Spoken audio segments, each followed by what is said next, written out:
Yokai number 10, O-dokuro. English names: giant skeleton, skeleton specter.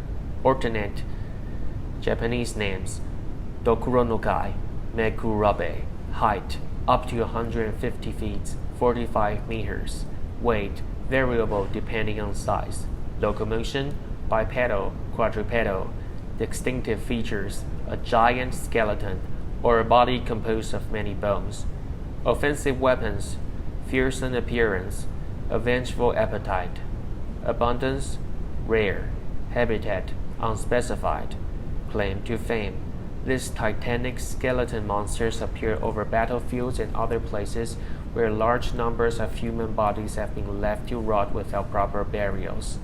The collective infuriation, sadness, and sense of neglect can, in rare cases, result in spontaneous reanimation in the form of an O-dokuro. They sprint alone on two legs or on all fours for greater speed, hunting remorselessly for fresh human bones to add to their bodies. The roots of the O-dokuro are a synthesis of a wide variety of folk tales and legends, some of them extending back more than a millennium.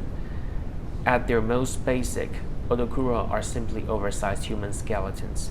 In other tales, they are titanic, reanimated conglomerations of the bones from innumerable human bodies. The attack, whatever its origin, this vengeful yokai is said to seek out and feast upon the flesh of living humans. When it manages to catch one, it devours the skin, entrails, and other soft portions, then incorporates the flayed, clean bones into its own skeletal body. Surviving the encounter, unless you feel confident in taking on the giant skeleton many times your size in hand-to-hand combat, find a suitable location and to hide until sunrise. The O-dokuro will disappear when day breaks. In the meantime, pick your hiding place well. The O-dokuro is capable of partially disassembling itself to reach into places too small for its oversized body to fit. The O-dokuro's Revenge.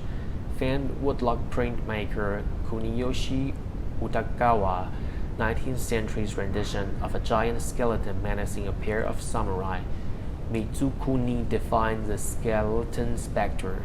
It's a signature image of traditional Japanese art that forms the foundation for most modern portrayals of this creature. The illustration is based on a true story from the 10th century. A provincial warlord by the name of Taira no Masakato led a coup d'etat against the imperial court until he was captured, beheaded, dismembered, and displayed as a warning for several months after his death. Legend holds that Taira no Masakato's severed head continued seeing, grimacing, and even occasionally laughing the entire time, eventually flying off in search of its body. Infuriated at his death and the treatment of his corpse, his daughter prayed at Kyoto's Kifune Shrine for revenge. Incidentally, this shrine, which still exists today, is the same one that is said to have created the fearsome Hashihime. Her fury and that of her defeated father combined to grant her supernatural powers, which she used to summon an O-dokuro and attack the imperial court. Utagawa's woodlock print describes the scene. The shrine to the place where Taira no Masakato's head is said to have eventually landed still exists today. It is called Masakato Kubizawa, the heel of Masakato's head, and can be found in the Otemachi section of Tokyo. Garden Ghoul. According to the 14th century classic Tale of the Heike, an O-dokuro appeared in the city of Fukuhara, now Kobe, in the mid-11th century. Taira no Kiyomori, a brutal shogun, awakened one morning to find the garden of his residence filled with human skulls.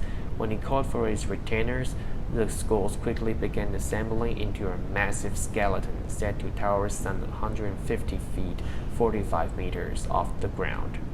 It is reported that even though the glow in its innumerable hollow eye sockets tracked Kiyomori's every move, the general stood his ground, returning the gaze and eventually causing the O-dokuro to dissipate without a trace.